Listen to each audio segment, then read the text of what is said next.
First of all, let me add my congratulations to that of the Deputy Prime Minister, Minister Weaver, in congratulating the people of St. Martin for continuing with our trend of having free and clear elections whereby no disturbances, no violence, etc. has taken place.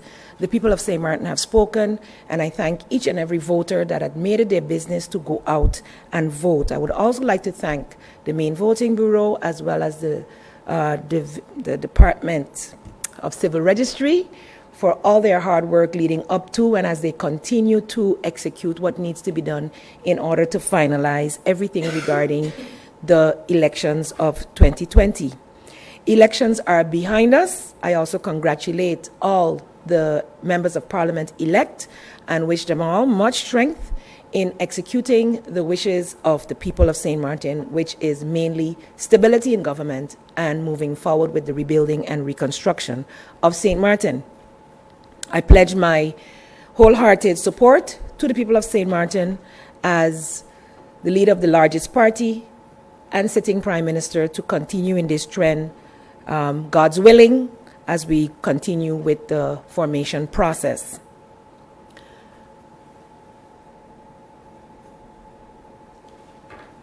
On a note that is not as congratulatory, I wish to extend the condolences to the family, friends, colleagues, loved ones, students, former students, and all who have been impacted by the life of the former chairlady of the Council of Advice, Mrs. Mavis Brooks Salmon. Government is indeed saddened. Besides it being a personal loss, the government of St. Martin is indeed saddened by the loss of the acting or the vice chair of the Council of Advice. She had served as Minister Plenipotentiary as well.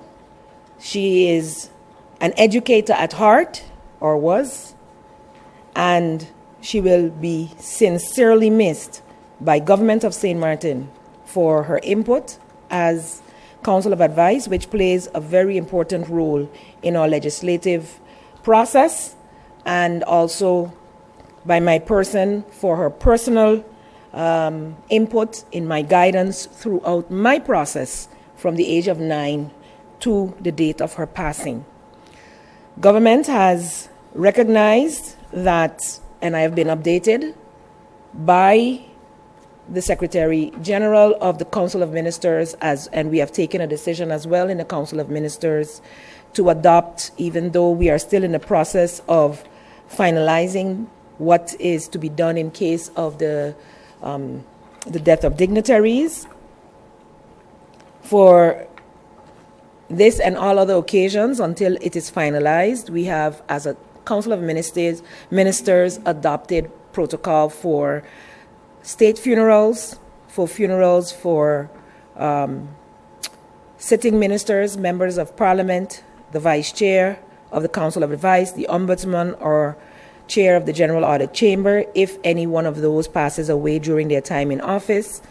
As such, Mrs. Brooks Salmon falls under this category, and the last category was for other dignitaries, including former ministers, former prime ministers, former vice chairs, former members of parliament. A decision has been made for those as well. So in the case of Mrs. Brooks Salmon, the wake will be held at the Government Administration Building on Thursday. A condolence book or a memorial book will be placed in the lobby of the Government Administration Building. DCOM will be issuing press releases related to the memorial book as well as everything related to the funeral. The flag would have been raised half-mast on the day of passing away and also on the day of the funeral.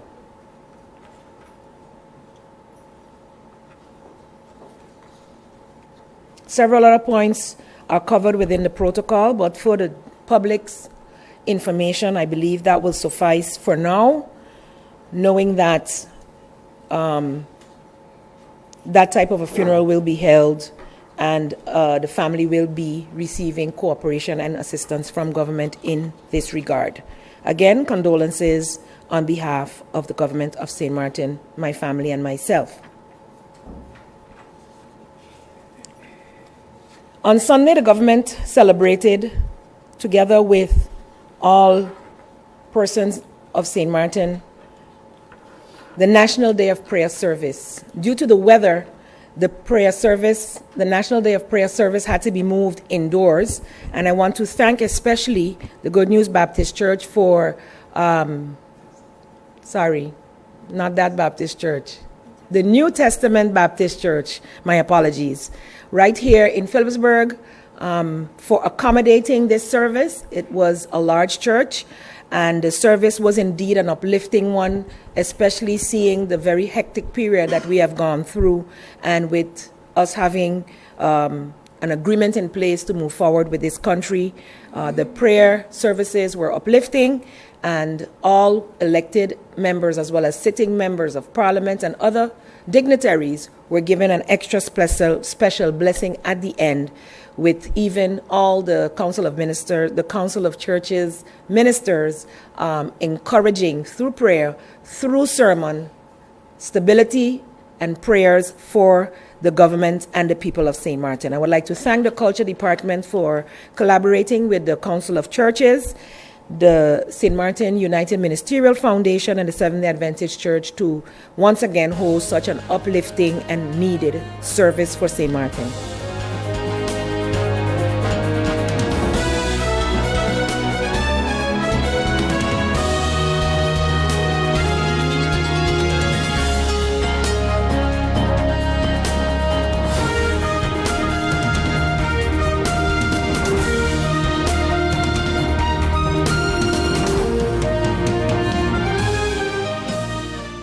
GEBE has been faithfully serving the communities of St. Martin, powering your home and our economy.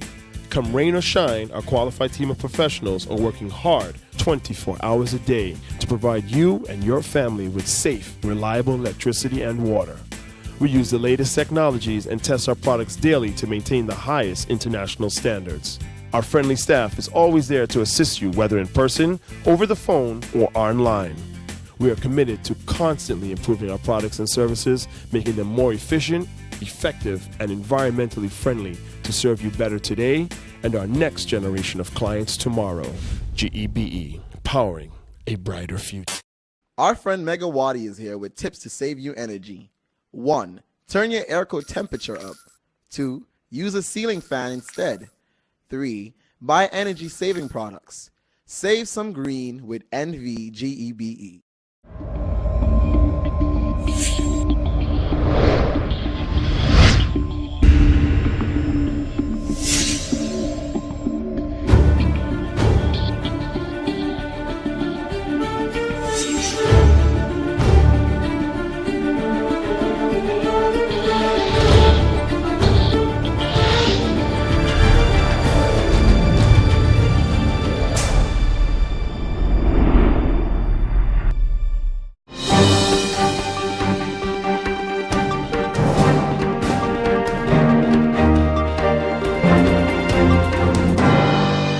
Being with us, as I indicated at the beginning of this session, that we would have recounted all the invalid votes of the various polling stations, as well as the 3 districts, district number 2, which is the Sundial School, district number 4, the Sister Marie Laurent School, and the district number 7, which is the Rupert Maynard School. Those 3 districts, as well as all invalid votes, the decision to do so was ex officio based on our own accord, which we decided that we felt that it was appropriate to do so.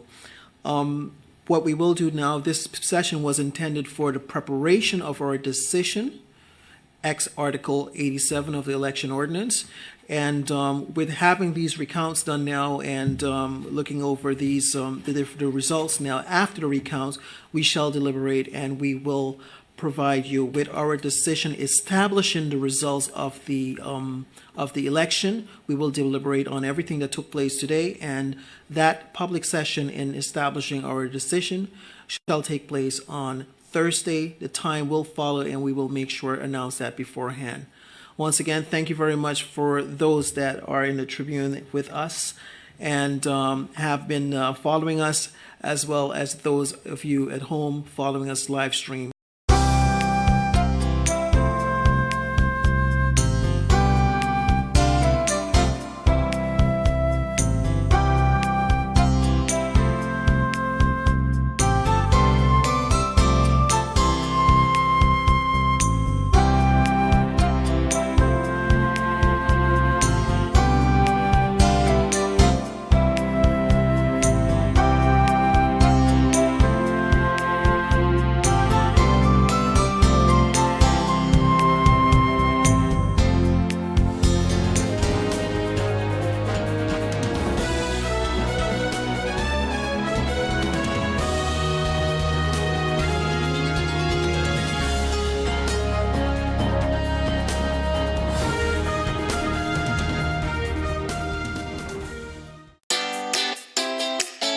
Make use of WIB mobile banking with easy access and direct usage of face recognition,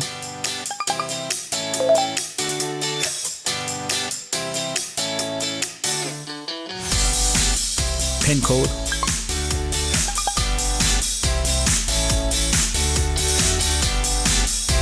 or fingerprint. Download WIB mobile banking app and make your transaction from anywhere at any time. For more information, visit wib-bank.net/quick-login.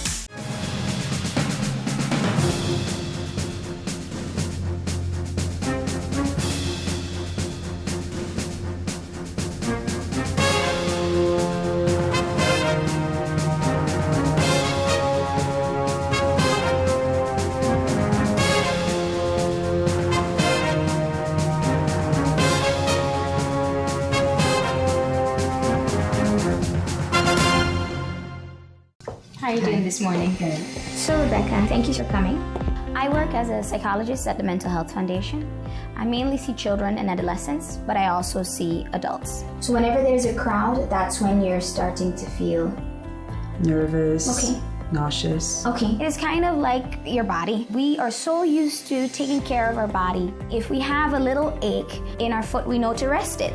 We know, okay, I might have walked too much, so I need to rest. Now, of course, that can be just an ache in my foot, but I can also break my leg. Now, for breaking my leg, I would have to go to the doctor. So that kind of goes the same for mental health illnesses.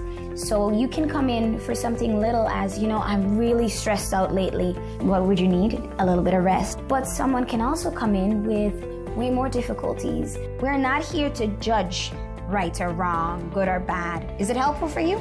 Fine. Is it not helpful for you? Okay, then let's see what we can do about it. But not a wrong nor right, absolutely not. It's a magnifying glass without judgment. Well, there's still a lot of stigma on the island, unfortunately. It's not a topic that people easily talk about, and that's a shame. They're afraid that they get judged, and there is still quite a bit of judgment. I mean, often we hear, don't go to that crazy house. Once you go in, you never go back. And it's just not true, We treat a lot of patients here, and a lot of them, we get back on their feet. Our goal at the Mental Health Foundation is for us to help you improve your life, for you to live a better, happier, and fuller life.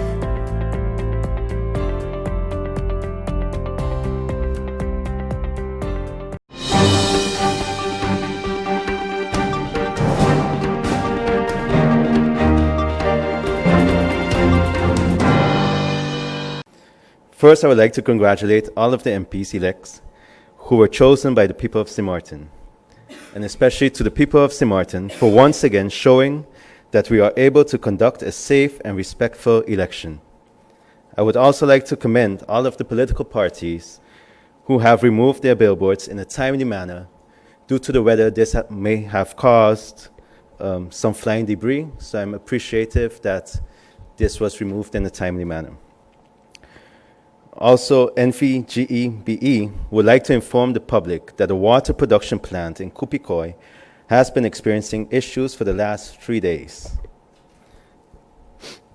The following areas will continue to be affected with no water pressure Kobe, Simpson Bay, Beacon Hill, Maho, and lowlands and surrounding areas. GB aims to have the water plant back up and running later today and apologizes for any inconvenience this may have caused. Lastly, I visited the area in Sucker Garden yesterday concerning complaints of running sewage water. As we know, this is a complaint in almost all of the districts and which needs to be tackled. I have met with the SG and the acting head of inspections department yesterday to discuss this situation and to find a way forward. This is not acceptable, and VROMI is committed to do all in its power to tackle this issue. I will ensure that the inspection department is aware of any districts and carries out any inspections to see where exactly the complaints are in the various districts, and we will have to tackle them one by one. This is an issue that's been plaguing the society for many years and cannot be solved from today to the next. So please do bear with us as we do tackle it from one day to the next. That we start today, and hopefully we tackle one project and continue until we get the results we need.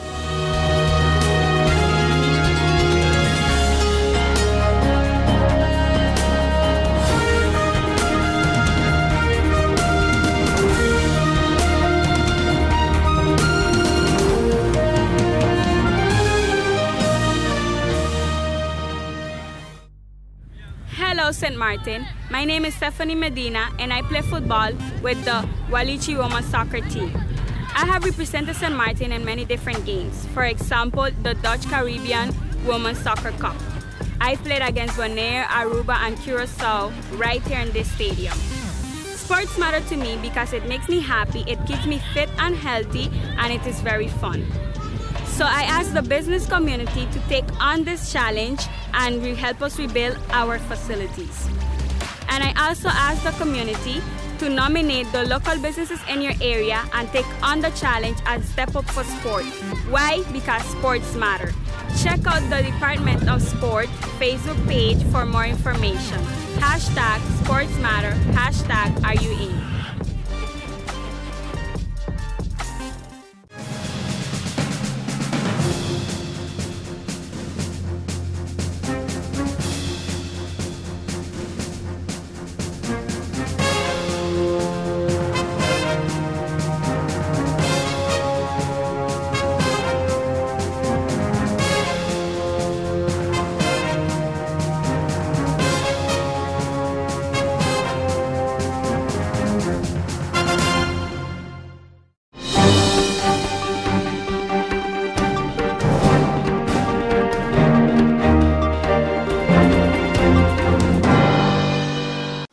Modern times places new demands on democratic decision-making.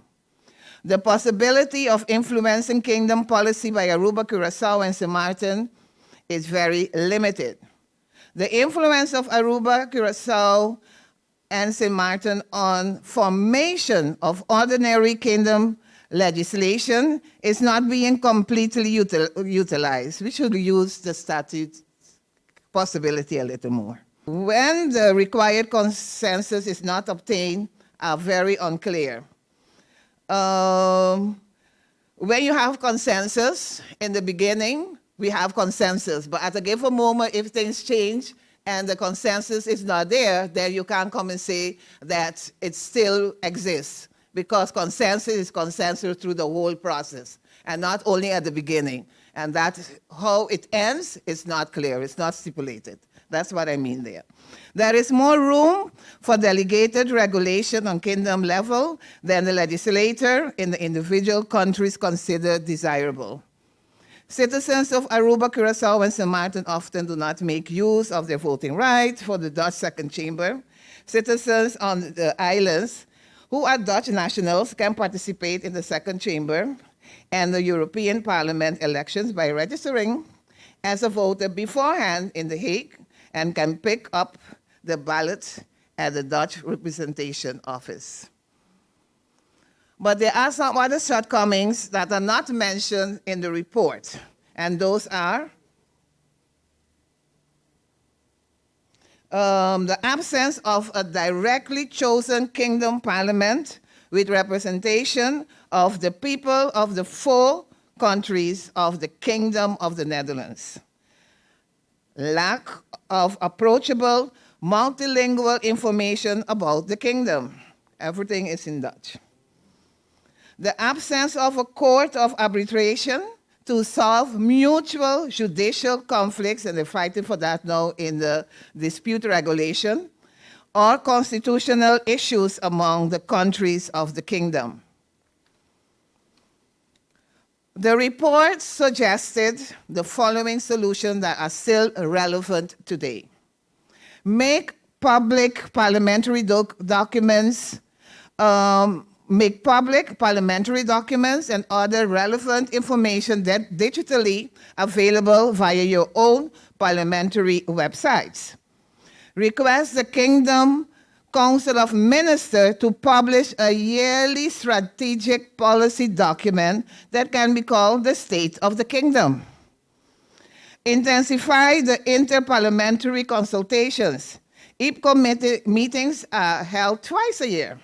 At the recent meeting in The Hague, the reconstruction of St. Martin and the conflict resolution or the dispute resolution were discussed among other topics. I won't even tell you how that is going. Parliaments of the Caribbean countries of the kingdom should make better use of the existing possibility to influence legislation on kingdom level. So we can do better.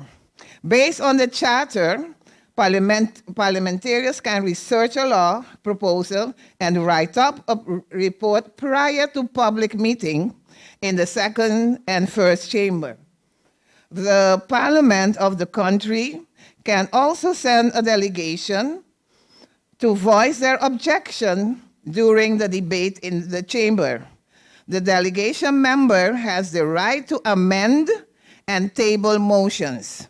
If a delegation member is against a proposal of law, he can request to postpone the voting until the next meeting. And that does not really happen. It might happen with a dispute regulation. Parliaments of the Caribbean countries of the kingdom should each appoint a permanent liaison to the 2nd chamber to follow relevant policy and legislation on behalf of the parliaments of the country. This liaison can be compared to the minister plenipotentiary in the kingdom ministry. To regulate the procedure, the nature and topics of kingdom consensus legislature in an interinstitutional accord. What does that mean? That the governments and the 4 countries agree to the explanation, to the interpretation of the Charter of the Kingdom of the Netherlands. The kingdom government should use the same criteria to issue independent kingdom general measure regulations. You know, we get those instructions as those issued by Dutch government. The independent general kingdom measure should be based on the execution and or elaboration of a higher law. The principle of legality, which is not the case. So when we get our instruction, it's not based on any higher law. Neither the 2nd chamber nor parliaments of the Caribbean countries are involved in the legislative process concerning independent kingdom general measures. A recent example of such an independent law is the kingdom measure on financial supervision. Other solution for kingdom regulation should be based on among others, instituting a kingdom parliament with a representative and substantial representation of the Caribbean kingdom countries. Multilingual publication of legal products in at least Dutch and English. The representative office of the Netherlands on the island should use the media more, so the always is in Front Street, to inform the citizens of developments on kingdom level that can impact the different countries, islands. Establishing a constitutional court of arbitration to solve conflicts between the kingdom partners. In closing, I want to state that know that even though proportionality, they have 17 million, and altogether we only have 300,000. In regards to number of population of the different countries could play a role, the lack of equal representation for the 4 countries in the kingdom is actually in contravention with the principle of equality as anchored in the fundamental rights of modern democracies.